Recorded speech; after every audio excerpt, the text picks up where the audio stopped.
রাস্তার ধারের খাবার কতটা স্বাস্থ্যসম্মত খতিয়ে দেখতে অভিযানে বের হলেন জলপাইগুড়ির সদর মহকুমা শাসক তমজিৎ চক্রবর্তী। এদিন জলপাইগুড়ি শহরের বিভিন্ন স্কুলের সামনে খাবারের দোকান ঘুরে দেখেন মহকুমা শাসক। খাবারের নমুনাও পরীক্ষার জন্য সংগ্রহ করেন। এখন থেকে নিয়মিত অভিযান চলবে বলে সদর মহকুমা শাসক জানিয়েছেন।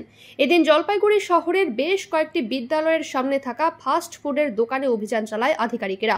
এ বিষয়ে সদর মহকুমা শাসক তমজিৎ চক্রবর্তী জানান, বিভিন্ন স্কুলের সামনে যে খাবার দোকানগুলো রয়েছে সেই সবে ঢুকেন আমরা আজকে ঘুরে দেখলাম। বিভিন্ন যে সমস্ত সামগ্রী বাচ্চাদের ক্ষতি করতে পারে সেসব আমরা বিক্রি বন্ধের জন্য অনুরোধ করলাম। আমরা চাইছি সকলে ব্যবসা করুন, কোনো অসুবিধা নেই। আমাদের ছোট ছোট শিশুরা তো বিভিন্ন স্কুলে খায় দায় টিফিন টাইমে, তো ওরা বেরিয়ে যে আইসক্রিমটা খাচ্ছে বা বেরিয়ে বিভিন্ন খাবার খাচ্ছে, আচার খাচ্ছে, সেগুলো নিয়ে অনেক সময় আমরা দেখি যে ওদের পেটের সমস্যা হচ্ছে বা ওদের বিভিন্ন রকম অসুখ হতে পারে। তো ওই জন্য আমরা একটা সচেতনতা সৃষ্টির প্রয়াস করছি। যে ভাইয়েরা এটা বিক্রি করছেন তাদেরকে হেল্প করার চেষ্টা করছি, যে ওনাকে অ্যানালিসিস করে বুঝিয়ে দেওয়া হচ্ছে যে ওনার এই প্রোডাক্টগুলো ঠিক নয় এবং প্রোডাক্টটা ঠিক রাখতে গেলে ইট রাইট কী খাওয়া দরকার। পশ্চিমবঙ্গ সরকারের স্বাস্থ্য পরিবার কল্যাণ দপ্তরের একটা উদ্যোগ রয়েছে এবং ডিস্ট্রিক্ট ফুড সেফটি অফিসারও আমাদের সঙ্গে রয়েছেন, ডিএসপি হেডকোয়ার্টার সাহেবও রয়েছেন।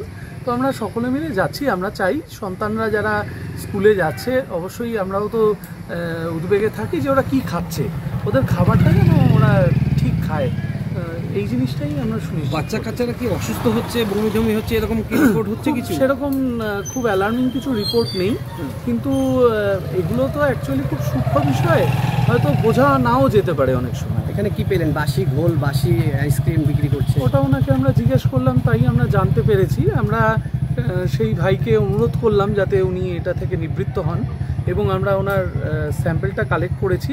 ওটা ফুড সেফটি অফিসার আছেন ডিস্ট্রিক্টের, উনি ওনার টিম ওটা অ্যানালাইজ করার পর আমরা বুঝতে পারবো যে এক্স্যাক্টলি কী আছে। ওনাকে কেন নোটিশ দেওয়া হবে? যখন অ্যানালিসিসটা হবে তারপরে আমরা অ্যাকশনটা বুঝতে পারবো। স্যার, বহু ক্ষেত্রে দেখা যায় যে গার্জিয়ানদের একটা অভিযোগ থাকে স্কুলের মিড ডে মিল নিয়ে। মিড ডে মিল ঘরে কি যাবেন আপনারা?